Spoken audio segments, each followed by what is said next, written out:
بسم اللہ الرحمن الرحیم۔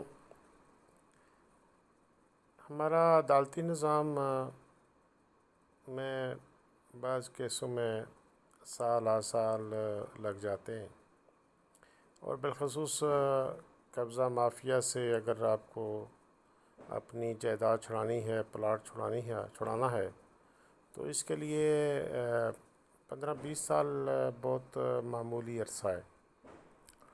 میں بطور وکیل یہ کہہ رہا ہوں اور پوری ذمہ داری کے ساتھ کہہ رہا ہوں،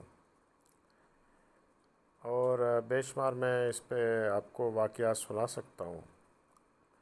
مجھے یاد ہے کہ 2001 میں میرے پاس ایک صاحب تشریف لائے، ہمارے اپنے علاقے کے ایک کم تعداد قبیلے سے ان کا تعلق تھا، اور ان کی زمین پہ جو ان کے ہمسائے تھے جن کی برادری کی تعداد زیادہ تھی، اور وہاں گھر بھی ان کی برادری کے بہت زیادہ تھے، تو انہیں قبضہ کر لیا۔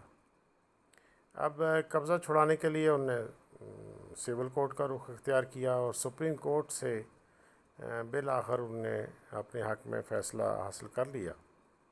سپریم کورٹ نے ان کی قبضے کا آرڈر دے دیا۔ دوبارہ سے جیسے پروسیس ہوتا ہے اس کے مطابق پھر کارروائی ہوئی، پھر پولیس کو آرڈر ہوا، پولیس نے کافی عرصہ لیت و لال سے کام کیا۔ اس دوران ایک بہادر اور ایک یہاں آفیسر لگے پولیس کے، تو انہوں نے ذاتی دلچسپی لے کر بابے کو مظلوم سمجھ کر محکمہ مال کے ہمراہ جا کر اس رقبے کا قبضہ دے دیا۔ اب طریقہ کار کیا ہوتا ہے کہ محکمہ مال والے رقبہ پر پہنچے، انہوں نے اس کھیت کی نشاندہی کی جو متنازع تھا، جس پہ کیس چلتا رہا، اور وہ فیصلہ دیکھا۔ پھر پولیس ساتھ کھڑی تھی تاکہ کوئی بندہ آ کے مداخلت نہ کرے، تو انہوں نے کہا جناب کہ یہ ہو گیا آپ کا کھیت، یہ ہو گیا آپ کا قبضہ، اور آپ نے رجسٹر میں اس فیصلے کی روشنی میں یہ لکھ لیا کہ آج ہم نے قبضہ موقع پہ دلا دی۔ لیکن عملاً یہ ہوا کہ جب پولیس وہاں سے چلی گئی تو جو طاقتور تھے، پہلے قابض تھے، وہ جمع ہو کے آئے، اور انہوں نے آ کے اس کھیت میں دوبارہ سے اس کو کاشت کر لیا۔ اب پھر وہ صاحب جو ہیں وہ عدالتوں کے چکر لگانے لگے۔ اس دوران وہ میرے پاس آئے، میں نے کوشش کی ان کو دوبارہ سے اس قبضہ دلانے کی۔ تو اس دوران میں آزاد جموں کشمیر کونسل کا ممبر منتخب ہو گیا، تو میں نے مناسب نہیں سمجھا کہ اب میں عدالتوں میں جا کے، چونکہ بہت سارے لوگوں کی خواہش تھی کہ شاید اثر رسوخ استعمال ہو جائے گا، تو میں نے پھر وکالت چھوڑ دی۔ تو اس دوران ہوا یہ کہ جب میں ریٹائر ہو کے 10 سال بعد ایک دن دفتر میں بیٹھا تھا، اور وہی صاحب بھی وہاں بیٹھے تھے، تو ہم دونوں نے ایک دوسرے کو نہیں پہچانا۔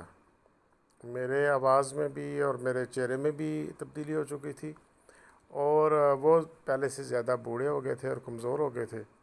تو جب میں بولا تو انہوں نے آواز سے مجھے شناخت کیا، اٹھ کے ملے۔ اس دوران میں نے بھی انہیں پہچان لیا، تو ہم بڑے پرتپاک طریقے سے، بڑے احترام، پیار و محبت سے ایک دوسرے کو ملے۔ تو میں نے پوچھا ابھی تک آپ کا کیس چل رہا ہے؟ انہوں نے جی کیا چل رہا ہے۔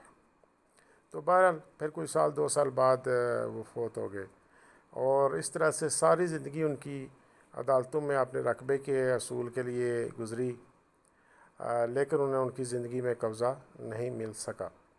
مجھے یاد ہے کہ گزشتہ سال جب میرے خلاف میرے مخالف فریق نے حکم امتناعی دوامی کا دعویٰ کر دیا، اور سول جج صاحب سیسا نے کمال مہربانی سے، شفقت سے اس کو سپیڈی ٹرائل کیا، اور کمیشن موقع پہ بھیجا، اور وہاں پھر فیصلہ ہو گیا۔ انہوں نے میرے قبضے کو تسلیم کر لیا، میں نے ان کے قبضے کو تسلیم کر لیا۔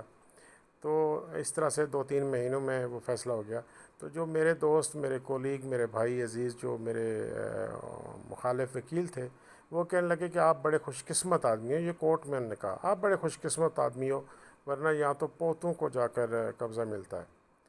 تو یہ جج صاحب کی بڑی مہربانی ہے کہ انہوں نے اس کو سپیڈی ٹرائل کیا۔ میں بھی مانتا ہوں یہ صحیح بات ہے کہ ہمارے ہاں ہوتا یہ ہے کہ سال ہا سال گزر جاتے ہیں، جو ناجائز قابضین ہوتے ہیں، قبضہ مافیا ہوتے ہیں، وہ بڑے بااثر ہوتے ہیں، اور محکمہ جات بھی ان کے ساتھ ہوتے ہیں، اور بھی اثر و رسوخ وہ استعمال کر لیتے ہیں۔ تو وہ یا تو پلاٹ پہ کاشت کرتے ہیں، اگر زرعی اراضی ہو تو کاشت کر کے فصل لیتے رہتے ہیں، اگر وہ شہری رقبہ ہو تو پلاٹ اس کے پلازے بنا لیتے ہیں، دکانیں بنا لیتے ہیں، اور وہ اس کا استفادہ کرتے ہیں، اور جو اصل مالک ہوتا ہے وہ بیچارہ اس کی ساری زندگی جو ہے وہ عدالتوں میں خوار ہوتے گزرتی ہے، جیسے میرے ساتھ ہو رہا ہے۔ میرے رقبے پہ ایک صاحب نے پلازا بنا لیا ہے، اور دوسرے صاحب نے بھی دکانیں بنا لی ہیں، وہ کرایہ بھی لیتے ہیں، وہ کاروبار بھی کرتے ہیں، اور میں صرف جو ہے وہ اپنی مختلف عدالتوں میں کبھی تقسیم کے دعوے پہ، کبھی کسی کورٹ میں، کبھی کسی دفتر کا چکر لگاتا ہوں، اور کبھی کسی عدالت میں جاتا ہوں، وہاں جا کے پتہ چلتا ہے کہ اس کی کہ جناب میں اس قانون کے تحت تو قبضہ حاصل نہیں کر سکتا، مجھے کسی پرانے قانون کے تحت قبضے کے لیے کارروائی کرنی چاہیے۔ تو میرے ساتھ یہ ہو رہا ہے۔ اسی طرح جو ہمارا احتساب بیورو آزاد کشمیر ہے، انہوں نے بھی آرڈر دیا تھا، اور وہ بھی ایک کہانی میں آپ کو سناؤں گا۔ ان کی تو بڑی شفقت، بڑی مہربانی، سابق جو چیئرمین تھے جناب، انہوں نے کمال شفقت سے میری داد رسی کی، لیکن جب انہوں نے آرڈر دے دیا تو آگے جہاں جو انتظامی مشینری تھی اس نے جو میرے ساتھ سلوک کیا وہ ایک بڑی لمبی کہانی ہے، دردناک کہانی ہے، تو وہ میں انشاءاللہ کسی دن پیش کروں گا، اور جناب چیئرمین احتساب بیورو کو بھی وہ ضرور میں سنواؤں گا کہ ان کے حکم کے ساتھ محکمے مال کے افیسران اور اہلکاروں نے کیا سلوک کیا۔ تو میں سمجھتا ہوں کہ اگر کوئی سکم ہے قبضہ مافیا کے خلاف جو اس وقت ایکٹ ایلیگل پوزیشن ایکٹ 2020 ہے، تو اس کو دور کرنا چاہیے۔ اور میں جہاں تک سمجھتا ہوں، میری رائے ہے، اور میری بطور وکیل یہ رائے ہے کہ اس قانون کے تحت یہ تاریخ متعین نہیں ہے کہ کوئی قبضہ کس دن کرتا ہے۔ اس قانون سے پہلے جو ناجائز قابض ہے، مثلا جس تاریخ کو یہ قانون نافذ العمل ہوا، اس سے چند گھنٹے پہلے، ایک دن پہلے اگر کوئی کسی کی زمین پہ قبضہ کر لے تو وہ کہے جناب میں نے ایک دن پہلے کر لیا تھا، 6 مہینے پہلے کر لیا تھا۔ اسی طرح گرداوری جو ہے جس کی لگتی ہے اور گرداوری رواں ہے، تو وہ قبضے کا سب سے بڑا ثبوت ہے۔ اور قبضہ مافیا بڑا ہوشیار ہوتا ہے، وہ کھرے نہیں چھوڑتا کہ میں نے کیسے قبضہ کیا ہے۔ تو میں سمجھتا ہوں یہ بہت سارے اس میں کچھ معاملات ہیں جن کو بڑی توجہ کے ساتھ عدالتوں کو بھی دیکھنے کی ضرورت ہے۔ لیکن یہ ساری بات بھی ہو جائے، اگر کسی کے پاس اس کے خرید کردہ رقبے سے زیادہ قبضہ موجود ہے تو یہ عدالت کو یہ بھی دیکھنا چاہیے کہ وہ رقبہ کس کا ہے، اور اس سے پوچھنا چاہیے کہ اگر تمہارے پاس اضافی رقبہ قبضہ میں ہے تو یہ رقبہ تو نے کس بندے کا رقبہ رکھا ہوا ہے؟ یہ سوال تو بنتا ہے۔